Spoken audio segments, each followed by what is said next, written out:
اگر آخرت کی فکر لگ جائے تو حدیث میں رسول کریم صلی اللہ علیہ وسلم نے ارشاد فرمایا کہ من کان ہمہ ہما واحدا ہم الآخرہ کفی اللہ ہمہ فی الدنیا او کما قال صلی اللہ علیہ وسلم.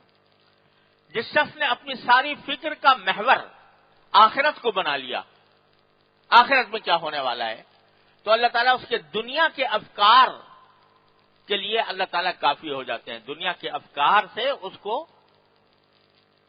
اللہ تبارک و تعالیٰ بے نیاز فرما دیتے ہیں، جو اللہ تعالیٰ کی طرف متوجہ ہو کر آخرت کی فکر کو اپنا محور بنا لے، اپنی سوچ کا محور بنا لے. راستہ اس کا یہی ہے بھائی کہ آدمی جس حال میں بھی ہو اس حال میں اللہ جل جلالہ کی طرف متوجہ رہنے کی کوشش کرے، جو کام بھی ہو. جو ذکر جس کو کہا جا رہا ہے اللہ تعالیٰ کی یاد، یہ صرف سبحان اللہ الحمدللہ کہہ لینا ہی نہیں ہے. بے شک وہ ذکر کا ایک بہت بڑا فرد ہے، لیکن بزرگوں نے فرمایا کہ کل مطیع للہ فہو ذاکر. جو بھی اللہ تعالیٰ کی اطاعت کر رہا ہے، اللہ تعالیٰ کی فرما برداری میں زندگی گزار رہا ہے، وہ ذاکر ہے، وہ ذکر کر رہا ہے، وہ اللہ تعالیٰ کی یاد اس کے پاس کے قلب میں موجود ہے، جو اللہ تعالیٰ کی اطاعت میں کام کر رہا. تو اپنے صبح سے لے کے شام تک کی زندگی کو دیکھو، اس میں جو کام اللہ جل جلالہ کی اطاعت کے مطابق کر رہے ہو، اس کام کی اگر فکر ہے اور اس نیت سے فکر ہے کہ میرا یہ کام اللہ تعالیٰ کی رضا کے مطابق ہو جائے، وہ بھی ذکر میں داخل ہے. فرض کرو کہ طالب علم ہے، علم حاصل کر رہا ہے، اللہ تعالیٰ نیت درست فرمائے علم حاصل کرنے کے اندر، اور علم حاصل کر رہا ہو اس وجہ سے کہ اللہ تبارک و تعالیٰ نے علم کی فضیلت رکھی ہے، اس لیے حاصل کر رہا ہو کہ علم کو حاصل کر کے میں اللہ تعالیٰ کی رضا کے کام کروں گا. اس لیے علم حاصل کر رہا ہو کہ میں اس کے ذریعے خدمت کروں گا، خدمت خلق انجام دوں گا. تو وہ علم جو ہے یہ بھی ایک عبادت کا ایک شعبہ ہے. اگر اس کی سوچ ہے کہ یہ مسئلہ میں کس طرح حل کروں یا میں اس مسئلے کو کس طرح سمجھوں، اس کے خم و پیچ میں آدمی اگر الجھ رہا ہے تو وہ بھی ذاکر ہے، وہ بھی ذکر ہے. وہ بھی اگر سبق یاد کر رہا ہے کوئی آدمی اور نیت علم میں درست ہے تو سبق یاد کرنا یہ بھی ذکر ہے. اگر کوئی پڑھا رہا ہے اور پڑھانے کے لیے اس کے دل میں نیت یہ ہے کہ میں تاکہ لوگوں کی خدمت کروں، ان تک علم پہنچاؤں، اور وہ پڑھانے کے لیے سوچ رہا ہے کہ میں کس طرح یہ بات طالب علموں کے ذہن میں اتاروں، تو یہ سوچ بھی ذکر میں داخل ہے. حضرت امام غزالی رحمۃ اللہ علیہ کے بارے میں یہ مشہور ہے کہ ان کے ایک بھائی تھے. یہ امام غزالی رحمۃ اللہ علیہ جو تھے، ان کا نام تو تھا محمد، اور ان کے بھائی تھے ایک احمد غزالی. تو وہ صوفی قسم کے بزرگ تھے، اور محمد غزالی جو تھے یہ بڑے عالم، علم کے دریا بہائے ہوئے ہیں، تصوف کے بھی امام ہیں، لیکن علم فقہ کے اندر بھی، حدیث میں بھی ان کی بڑی خدمات ہیں. تو ایک مرتبہ ایسا ہوا کہ امام غزالی نماز پڑھا رہے تھے، ان کے دوسرے بھائی جو بظاہر یعنی صوفی قسم کے تھے وہ ان کے پیچھے نماز پڑھ رہے تھے. تو کسی وقت نماز توڑ کے چلے گئے. تو ان کی والدہ نے پوچھا کہ بھائی تم نے نماز توڑ کے چلے گئے یا پھر دوسری مرتبہ نماز کا موقع آیا تو نماز پڑھنے سے انکار کر دیا؟ مجھے اب صحیح یاد نہیں رہا. نماز پڑھنے سے انکار کر دیا، میں ان کے پیچھے نماز نہیں پڑھوں گا. تو والدہ نے پوچھا بھائی کیوں نہیں پڑھتے نماز؟ کہا کہ جی یہ تو نماز پڑھتے ہیں تو ان کا دماغ جو ہے وہ حیض و نفاس کے مسئلے میں الجھا رہتا ہے. یعنی جب نماز پڑھتے ہیں تو اس میں یہ حیض و نفاس کے مسئلے سوچ رہے ہوتے ہیں، تو اس واسطے میں ان کے پیچھے نماز نہیں پڑھتا ہوں.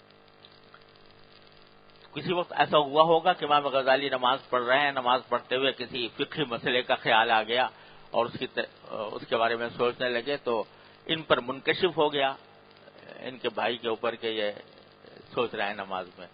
تو والدہ سے یہ شکایت کی کہ یہ تو نماز میں سوچتے رہتے ہیں. تو والدہ بھی امام غزالی کی والدہ تھیں.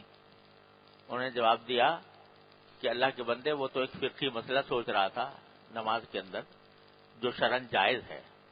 نماز کے اندر کوئی فقہی مسئلہ اگر آدمی کے ذہن میں خیال آ گیا تو اس کے بارے میں سوچ رہا ہے تو وہ شرعاً جائز ہے. وہ تو فقہی مسئلہ سوچ رہا تھا اور تم اس کی عیب جوئی میں لگے ہوئے تھے کہ اس کے عیب تلاش کر رہے تھے.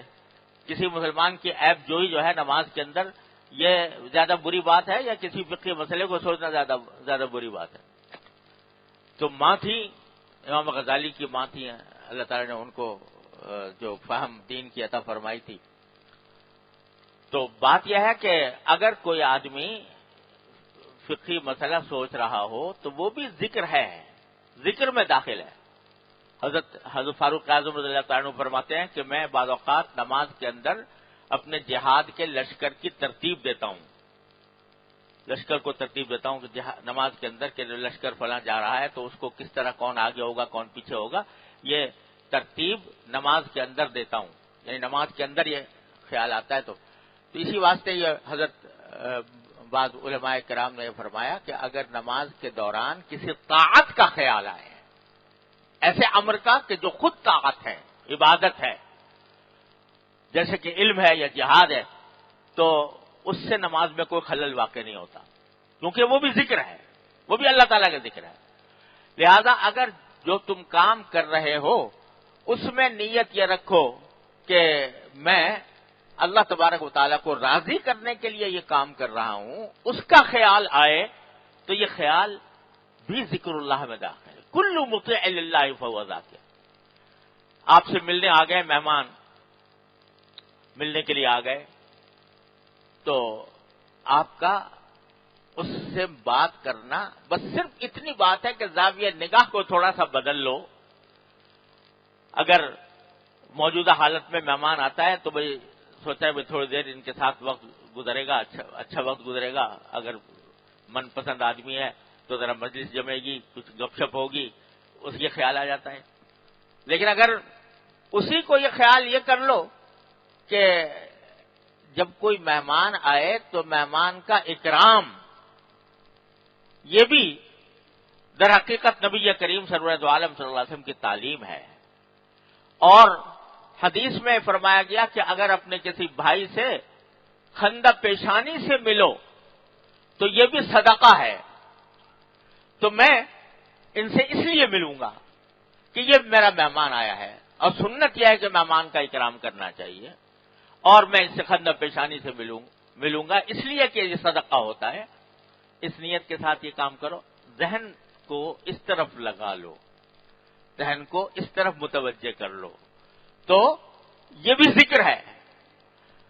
غرض صبح سے لے کر شام تک کی زندگی کا کوئی عمل ایسا نہیں ہے کہ جس میں اپنی سوچ کے رخ کو تھوڑا سا بدل کر اس کو ذکر نہ بنایا جا سکے.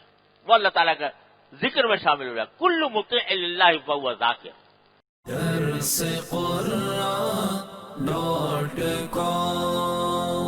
www.darsequran.com